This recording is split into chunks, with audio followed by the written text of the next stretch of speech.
Bem, amigos, nós estamos a bordo do Barco Hotel Moça Bonita. Inclusive, ele está em deslocamento aqui e com uns convidados maravilhosos, né? Grandes nomes da pesca esportiva no Brasil. Temos o privilégio de ter conosco o Rubinho de Almeida Prado, o Reinald do Pesca Dinâmica e o Ayrton, né? Da Ayrton Pesca, do GPP da Pesca, não é isso? GPP, Momento da Pesca. Exato, maravilha. Aproveitar uma oportunidade dessa é mais do que necessário, vamos assim dizer. Numa iniciativa inédita do empresário Kleber Veronese, que convidou esses maravilhosos companheiros da pesca, né, para um trabalho bacana aqui no Pantanal Sul, eu tenho a honra, então, de conversar com esses colegas e eu gostaria de começar pelo Rubinho, hoje com o Pesca Aventura, né, num trabalho fascinante, como ele vem fazendo em toda a carreira. Então, para nós, Rubinho, e o pessoal que está assistindo Pesca Sem Fronteiras, desde quando Pesca e Solte? Como é que você se despertou para essa atividade? Bom, a minha história na pesca é um pouco diferente do normal das pessoas, né? As pescarias, normalmente as pessoas começam como criança, com o pai, com o tio. Eu não tive essa oportunidade, embora meu pai pescasse, mas ele não levava os filhos para pescar. E eu então começo com 30 anos aproximadamente a pescar. Minha história é um pouquinho mais, eu tenho só 20 anos dentro do segmento. Mas quando eu comecei então já com uma outra mentalidade e num momento histórico um pouco diferente. E achei que a natureza estava já demonstrando naquele momento fortes sinais de decadência. A depredação já era visível, mas eu vinha ao Pantanal, de ano a ano eu sentia que a coisa piorava muito. E eu achava que tinha que ser feita alguma coisa. Pessoalmente, quer dizer, não era uma atitude, eu não estava nem pensando em televisão, não havia nem essa motivação. Eu resolvi começar a soltar peixe para ver como é que era, como é que você sentia. E achei que aquilo trazia uma emoção bastante diferente. Você não tinha só a emoção da pesca, você dava uma continuidade na soltura do peixe, porque a atitude é muito bonita e muito emocionante. E aí foi fácil, porque eu comecei a fazer, amigos meus começaram a fazer. Quando eu entrei na televisão já era uma cultura minha, pessoal, então foi fácil aplicar.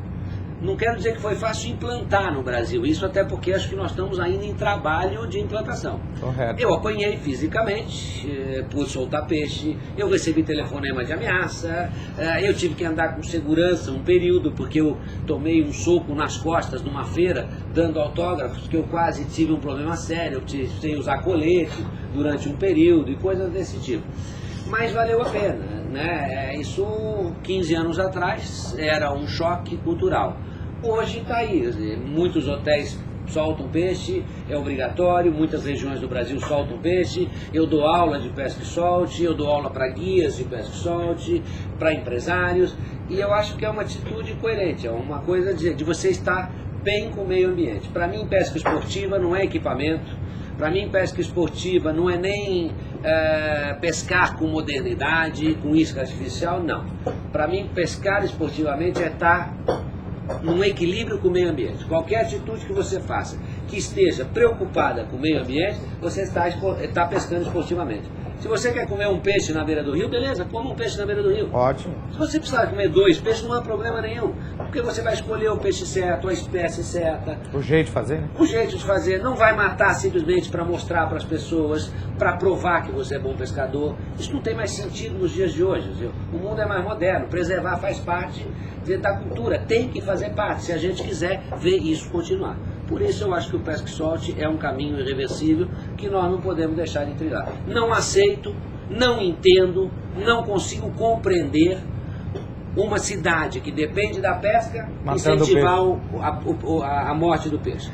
Um empresário que depende da pesca incentivar a morte do peixe. Um guia que trabalha com pesca incentivar a morte do peixe. Uma loja que vende equipamento não trabalhar em prol do pesca e solte. Um programa de pesca que depende do segmento não trabalhar em cima disso. Eu acho que é uma atitude que todos nós temos que abraçar com muita força se a gente quiser preservar o nosso negócio. Eu vivo disso. Eu dependo disso. Eu tenho uma agência de turismo, de pesca esportiva. Eu tenho uma escola de pesca. Eu preciso que tem a natureza, que tem a Que peixe. tem a peixe. Então não há outra forma de ser. Tá certo.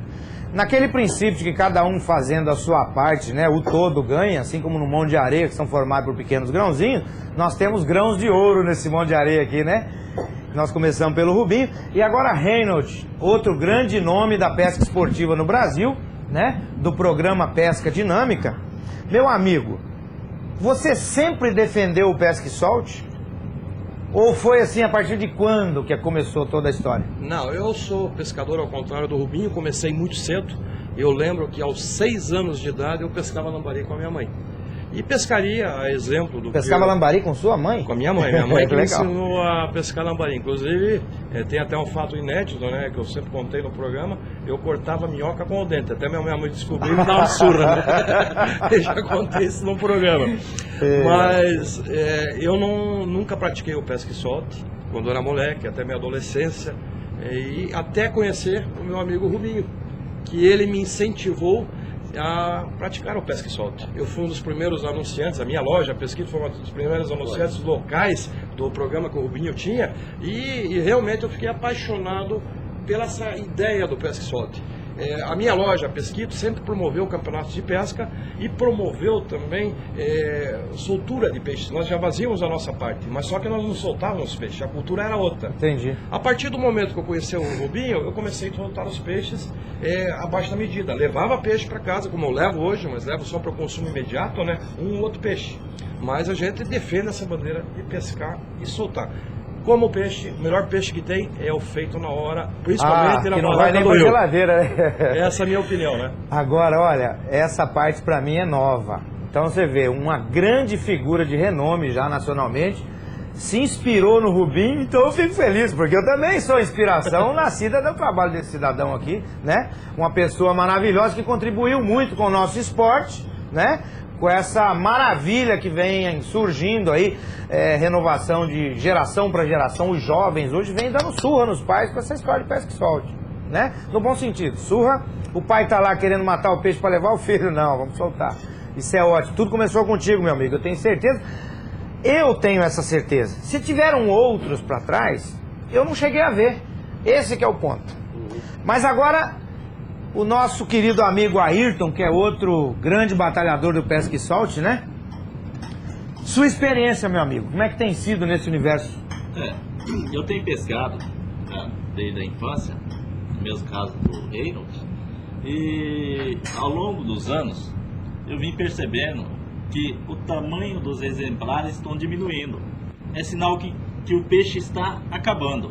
E nós temos o compromisso de cuidar desses peixes.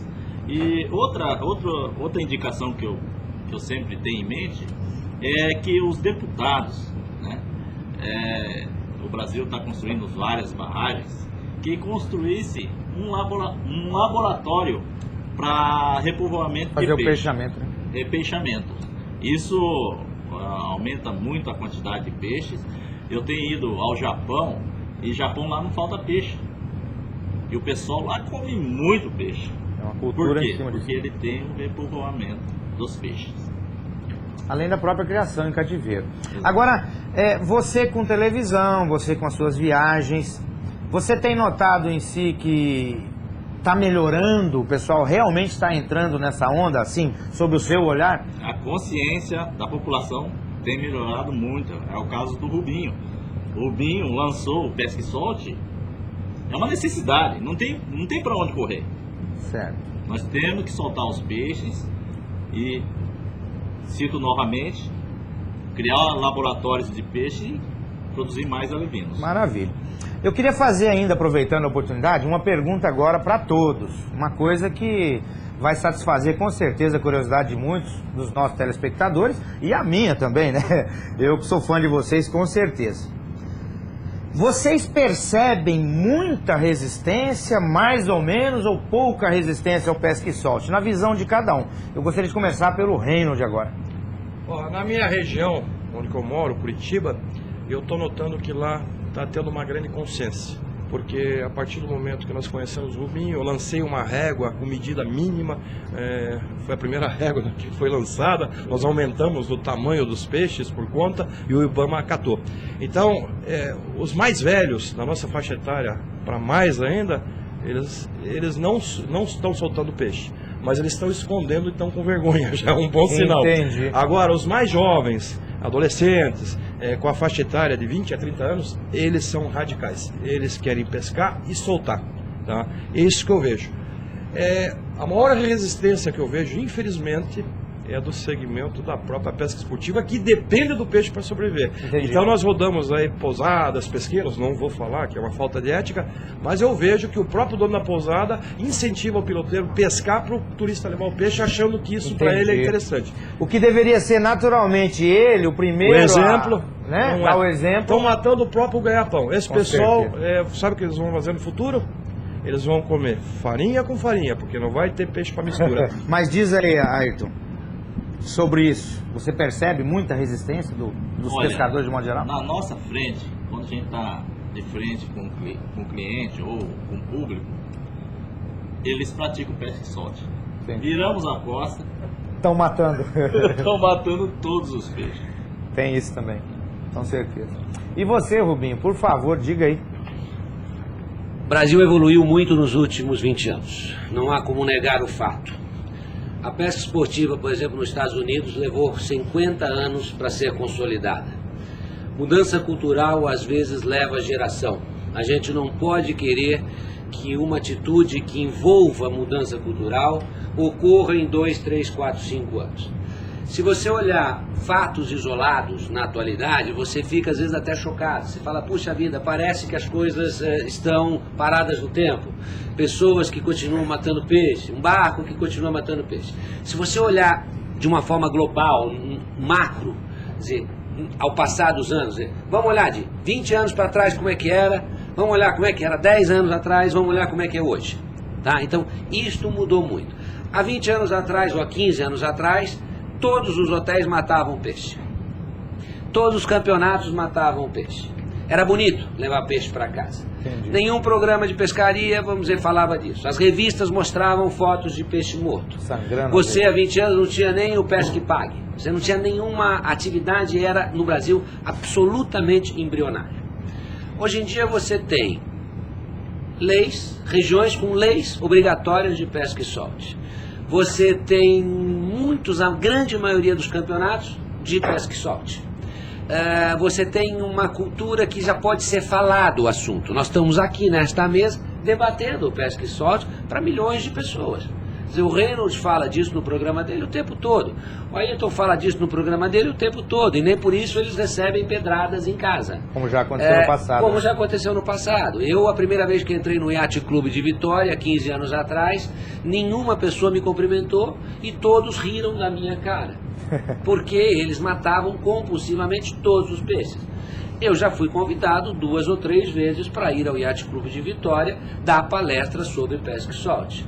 Nós já demos aula de ecologia para mais de 100 mil crianças no Brasil num projeto de governo, crianças de 6 a 10 anos, falando sobre pesca e solte. Já treinamos mais de 2.000 guias, o governo já está investindo no assunto. Os órgãos do governo hoje já discutem a possibilidade de ter tamanho máximo e tamanho mínimo do peixe. Então, as coisas estão evoluindo, não dá para negar. Diversas regiões do Brasil, hotéis do Brasil. Eu, por exemplo, tenho uma agência de pesca esportiva que vende cerca de 500 ou 600 pacotes por ano e só vende pesca e solte. Mesmo que a região possibilite uma cota, nós não vendemos. Eu já estou fazendo isso, inclusive, e aqui o cliente sai, na fronteira. né? E o cliente sai de São Paulo sabendo disso, porque isso é discutido antes dele comprar. Fica contratuado, então eu acho que as coisas melhoraram. contratual. Eu acho que a gente tem que olhar o mundo, esse processo, de uma maneira positiva. Tem trabalho para ser feito? Não resta a menor dúvida. Nós temos que construir um dique, tá? Mas nós já construímos 20% dele, 30% dele. Correto. Já entra menos água aqui do que entrava no passado. Eu já tenho a possibilidade de não afogar. Né? Eu tenho que continuar construindo esse dique. Vai suar muito, vai gastar muito calo na mão, vou comer muito queijo, muita rapadura, mas eu tenho que continuar trabalhando. Mas o resultado começa a aparecer. Entendi. Maravilha, muito obrigado. Ai, ai, quando passo pesca boa.